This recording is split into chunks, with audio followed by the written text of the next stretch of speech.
我經歷過一啲好大起大落嘅，哇！一日可以升好多 percent 啊，但跌都要跌好多 percent。大家好，我係阿 Greg， 我係 YouTube channel 會80嘅其中一位主持。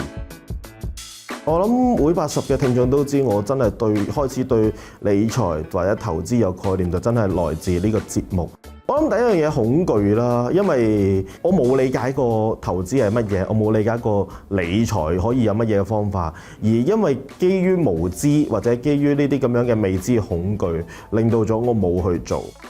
喺呢一段時間係摸住石頭過河嘅，有好多嘅位置，有好多嘅時間點，其實我係從錯誤中學習。我諗最主要係心態上邊。你要有一定嘅覺悟，因為投資係好個人嘅，唔係話我嘅投資方法係啱你嘅都未必啱我嘅時候，但係心態呢樣嘢，就個個都啱用。會80其中一樣嘢好講嘅就係大家要提早籌備你嘅80歲，而你希望你80歲有嘅係乜嘢嘅生活，咁好講求就係你今日點樣去預早準備。10幾歲開始，你會開始知道自己想做啲乜嘢，或者中意做啲乜嘢，及早去利用好你自己對自己嘅了解，去揾到